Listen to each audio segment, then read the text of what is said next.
السلام علیکم class 7 with new lesson of اسلامیات. I'm your teacher اور آج ہے بدھ 26 مئی 2021 چیپٹر 3 جو کہ ہم پڑھ رہے ہیں سیرت طیبہ کے بارے میں، یعنی ہم پیارے نبی صلی اللہ علیہ وآلہ وسلم کی زندگی کے مختلف حالات و واقعات جو ہے وہ ہم پڑھ رہے ہیں اس چیپٹر میں. ہم نے لاسٹ ٹائم جو ہے وہ فتح مکہ کے بارے میں پڑھا، ٹھیک ہے، اور فتح مکہ کے بارے میں جب ہم نے پڑھا تو ہمیں معلوم ہوا کہ فتح مکہ وہ ایک اہم واقعہ ہے جب کہ پیارے نبی صلی اللہ علیہ وسلم مکہ میں واپس آئے ایز اے فاتح، ٹھیک ہے. اور اس سے پہلے یہ وہی مکہ کی سرزمین تھی جو کہ ان پہ اتنی تنگ کر دی گئی تھی کہ انہیں خاموشی سے اپنے ساتھی حضرت ابوبکر صدیق رضی اللہ تعالیٰ عنہ کے ساتھ مکہ کی زمین کو چھوڑنا پڑا. اور پھر جب وہ فاتح کے طور پہ مکہ میں آئے تو جو ان کا رویہ تھا وہ آج تک کی تاریخ میں بلکہ اس سے بھی پہلے کسی انسان نے اس قدر فراغ دلی کا مظاہرہ جو ہے وہ نہیں کبھی کیا. ورنہ ہم جب تاریخ پڑھتے ہیں ہم دیکھتے ہیں جب بھی کوئی فاتح کسی مفتوح علاقے میں داخل ہوا تو نہ صرف اس نے بلکہ اس کے ساتھیوں نے جو ہے ان علاقوں کو تباہ و برباد کر دیا، ان لوگوں کے ساتھ جتنا ظلم ہو سکتا تھا کیا. ابھی جب میں آپ کو یہ سبق آپ کے لیے یہ ویڈیو ریکارڈ کر رہی ہوں تو آج کل جو پوری ہمارے میڈیا پہ باتیں چھائی ہوئی ہیں وہ فلسطین اور اسرائیل کا تنازع ہے، ٹھیک ہے. اور اس میں ہم میرا خیال ہے کہ آپ بھی دیکھ رہے ہوں گے اور ہم بحیثیت مسلمان ہم اس پہ پریشان بھی ہیں. ہمیں ان کے لیے دعا کرنی چاہیے اور اپنی اپنی جگہ پہ ہم جو کچھ کوشش کر سکتے ہیں ہمیں کرنی چاہیے. اس کی مختلف شکلیں ہو سکتی ہیں، دعا بھی ہو سکتی ہے، اگر ہم ان کے لیے کچھ فنڈز دے سکیں وہ بھی پاسبلٹی ہے. تو ہم دیکھ رہے ہیں کہ کیسے جو ہے اسرائیلی فوجیں جب ان کا دل چاہتا ہے نماز پڑھتے ہوئے مسلمانوں پہ حملے کرنے شروع کر دیتے ہیں. گھروں پہ آرام سے بیٹھے ہوئے لوگ جو کہ ان کے خلاف کسی بھی طرح کی کوئی کسی بھی کارروائی میں ملوث نہیں ہیں ان پہ حملے کرنا شروع کر دیتے ہیں. تو اس سے بھی جب ہم اس طرح کے حالات دیکھتے ہیں اور ہم اپنے پیارے نبی صلی اللہ علیہ وسلم کا رویہ دیکھتے ہیں تو ہمیں پھر واقعی احساس ہوتا ہے کہ اللہ تعالیٰ نے انہیں رحمت للعالمین بنا کے بھیجا جیسے کہ قرآن پاک میں ہے، ٹھیک ہے. اور وہ ہمارے لیے رول ماڈل ہے، ٹھیک ہے. پریشانی کا وقت ہو، ظلم و ستم ہو، کیا رویہ ہونا چاہیے اور پھر جب آپ فاتح ہوں تو کیا رویہ ہونا چاہیے یہ بھی ہمیں ان کی سیرت طیبہ سے پتہ چلتا ہے. پچھلے ہم نے سبق میں فتح مکہ کو پڑھا، آج ہم غزوہ حنین پڑھیں گے، ٹھیک ہے. اور جو غزوہ حنین ہے یہ ایک وادی کے نام پہ ہے. بیسیکلی حنین مکہ مکرمہ سے 40 کلومیٹر دور ایک وادی ہے، ٹھیک ہے. یہ ایک وادی ہے جو کہ مکہ مکرمہ سے 40 کلومیٹر دور ہے، ٹھیک ہے. جب فتح مکہ ہوئی پیارے نبی صلی اللہ علیہ وسلم مکہ میں فاتح کے طور پہ داخل ہوئے. انہوں نے حرم کو بتوں سے پاک کیا اور کچھ دن وہاں پر اسٹے کیا، دشمنوں کو معاف کیا. تو پھر آپ 6 شوال 8 ہجری کو مکہ مکرمہ سے روانہ ہوئے. 6 شوال 8 ہجری اپنے 12,000 ساتھیوں کے ساتھ. اس میں سے 10,000 تو وہ تھے جو کہ فتح مکہ کے موقع پر مدینہ سے پیارے نبی صلی اللہ علیہ وسلم کے ساتھ مکہ کی طرف آئے، اور 2,000 وہ لوگ تھے جو کہ جنہوں نے نیا اسلام قبول کیا تھا. ہم نے پڑھا تھا کہ مکہ جب فتح مکہ ہوا تو حرم کے دروازے پہ کھڑے ہو کے جب قریش سارے سر جھکا کے کھڑے تھے تو پیارے نبی صلی اللہ علیہ وسلم نے انہیں معاف کیا اور کہا کہ آج تم سے کوئی باز پرس نہیں، ٹھیک ہے. تو اس پہ بے شمار لوگ جو ہے وہ مسلمان ہو گئے. اب جب واپس آ رہے تھے تو ان میں وہ جسے نو مسلم یا نیولی کنورٹڈ مسلم بھی شامل تھے. اب جب یہ فتح مکہ ہوئی تو مکہ سے جو 40 کلومیٹر دور وادی حنین ہے یہاں پر 2 قبیلے بنو ثقیف اور خوازن یہ بہت بڑے آبادی کے لحاظ سے، لوگوں کے لحاظ سے کافی زیادہ بڑا قبیلے تھے، بنو سکیف اور حوازن، ٹھیک ہے۔ جب انہیں پتہ چلا کہ مکہ فتح ہو گیا ہے اور قریش نے جو ہے اسلام قبول کر لیا ہے، تو یہ نہیں مانے، ٹھیک ہے، اور انہوں نے کہا کہ ہم تو بہت طاقتور ہیں، ٹھیک ہے، تو ہم نہیں اسلام کو غالب آنے دیں گے، ہم اسلام قبول نہیں کریں گے۔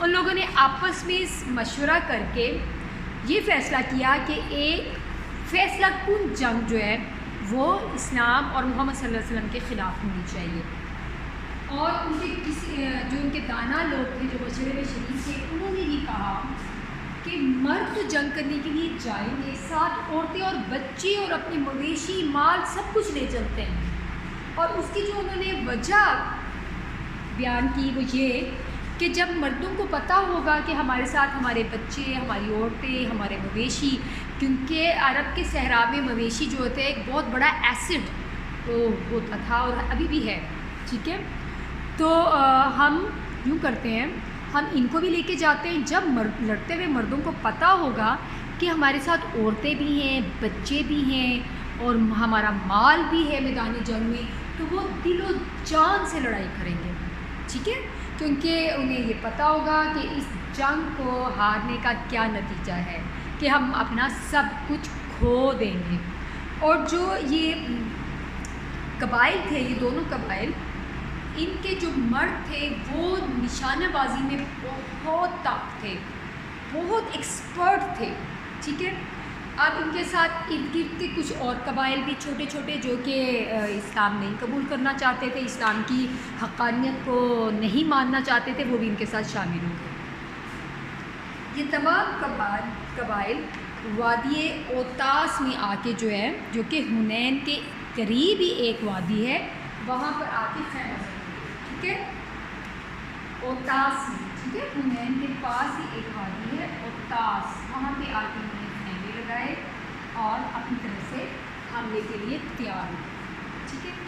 جب پیارے نبی صلی اللہ علیہ وسلم کا لشکر رات کے وقت وادی حنین میں پہنچا، تو جو اس قبیلے کا سردار تھا بنو حوازن کا، اس کا نام تھا مالک بن عوف، وہ پہلے ہی اپنے لشکر اس وادی میں مختلف جگہوں پہ پھیلا اور چھپا چکا تھا، جبکہ مسلمانوں کو بالکل نہیں پتہ تھا کہ دشمن جو ہے وہ چھپا ہوا ہے، ہماری اطاعت میں ہے، مسلمان بے خبر تھے، یعنی کہ یہ حملہ مسلمانوں پر بے خبری میں کیا گیا۔ مسلمان آگے بڑھے تو حوازن کے جنگجوؤں نے اچانک تیروں کی بارش کر دی، جیسے میں نے آپ کو بتایا کہ یہ نشانہ بازی میں بہت اچھے تھے، ٹھیک ہے۔ اب اس سے یہ ہوا کہ اس اچانک حملے سے مسلمان پریشان ہو گئے اور ایسی بھگدڑ مچ گئی کہ کوئی کسی کی طرف نہیں دیکھ رہا تھا، افراتفری، جس کا جس طرف منہ آیا وہ بھاگ پڑا، کیونکہ عرب میں بھی یہ جو حملہ انہوں نے کیا یہ بزدلی کی علامت تھی، حالانکہ وہ جنگجو لوگ تھے، کیونکہ عرب میں بھی بتا کے جو ہے اچھا اس کو سمجھا جاتا تھا جو بتا کے حملہ کرتا تھا، رات کے اندھیرے میں چھپ کے کرے یہ اس کو پسند نہیں کیا جاتا تھا۔ بہرحال انہوں نے اس طرح حملہ کیا، ہر طرف افراتفری کا سامان تھا، لیکن اس موقع پر بھی ہمارے پیارے نبی صلی اللہ علیہ وسلم نے ہم گھبرائے، وہ استقامت کا پہاڑ بنے رہے۔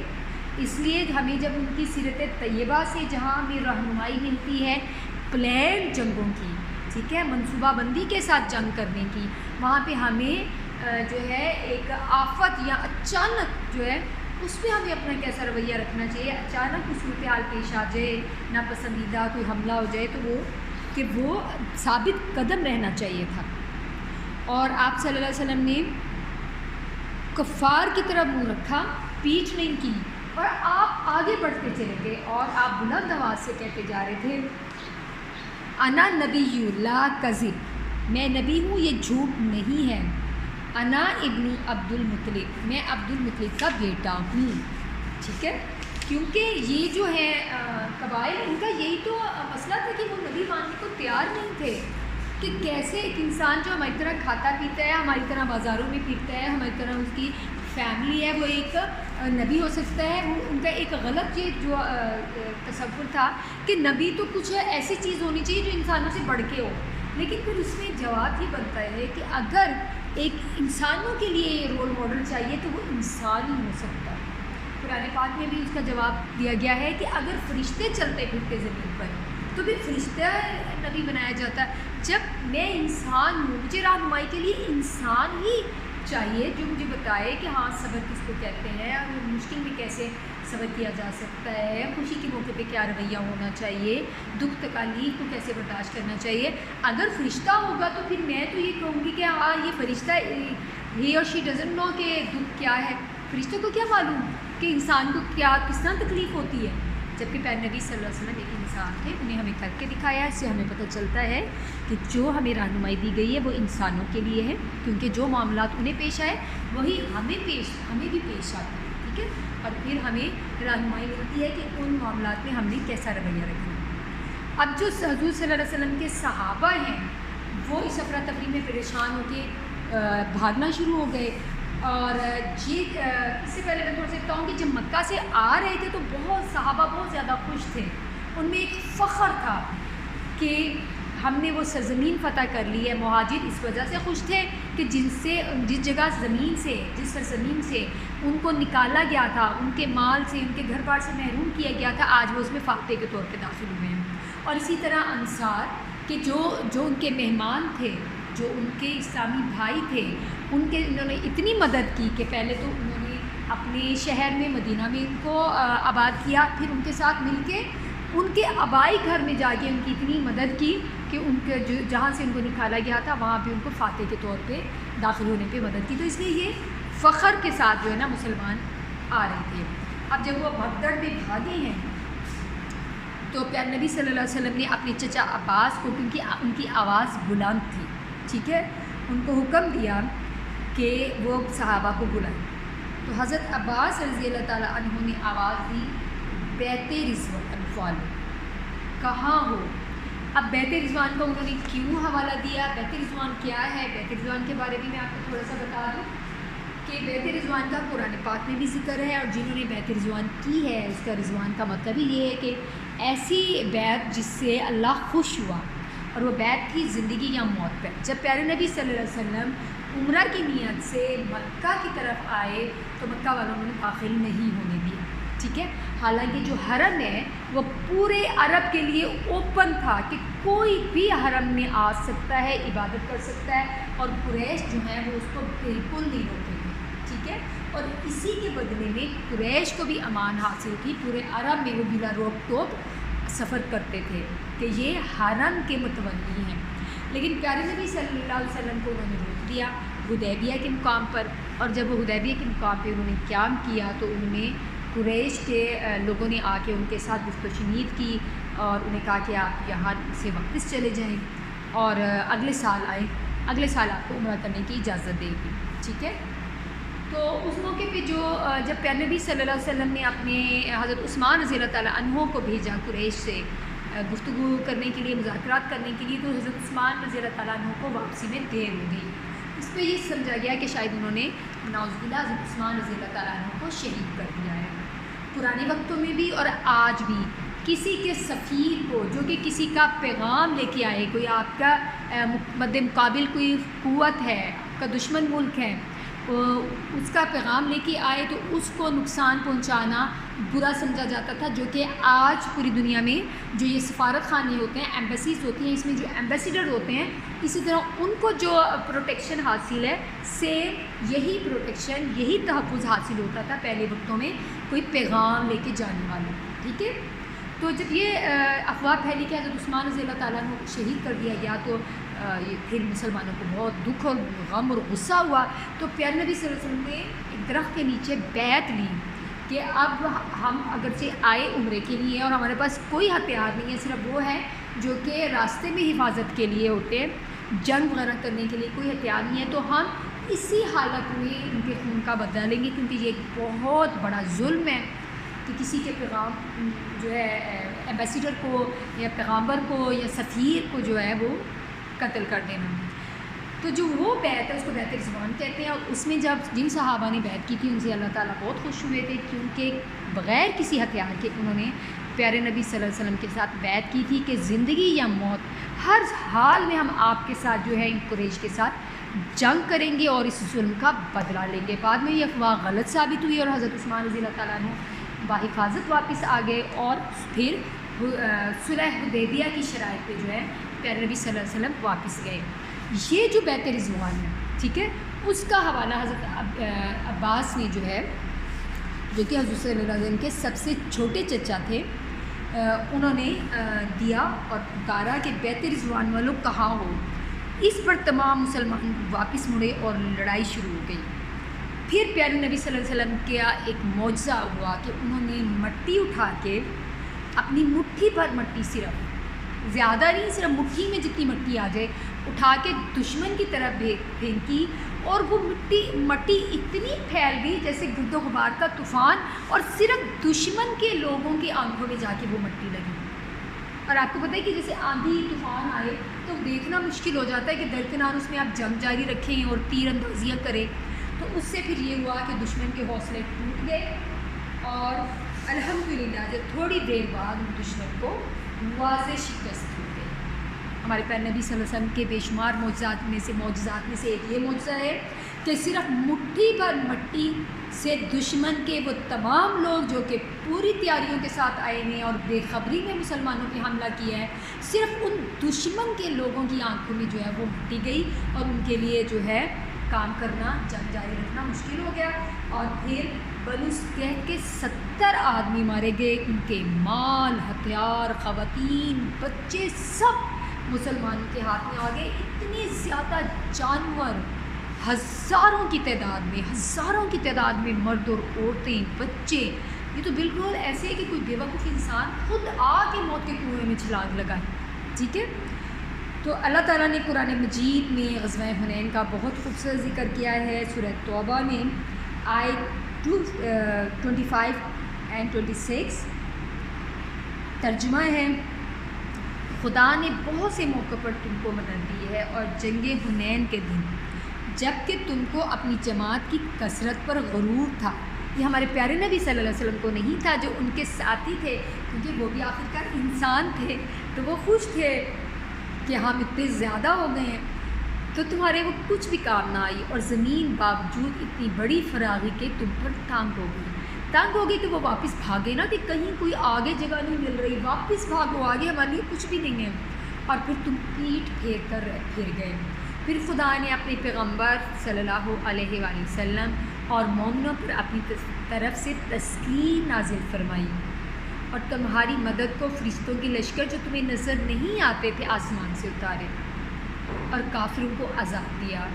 اور کفر کرنے والوں کی یہی سزا ہے. کافروں کا عذاب یہ کہ ایک تو شکست ہوئی، دوسرے ان کے بچے، عورتیں، مرد، مال، مویشی سب مسلمانوں کے قبضے میں آ گیا. اور پیارے نبی صلی اللہ علیہ وسلم نے وہ مال غنیمت اسی وقت تقسیم کیا، اور جو نیولی مسلمس تھے ان کو اتنا زیادہ دیا، ایک کو حضرت ابو سفیان جو ہے ان کو پتہ نہیں کتنے 100 اونٹ دیے گئے، بکریاں دی گئی.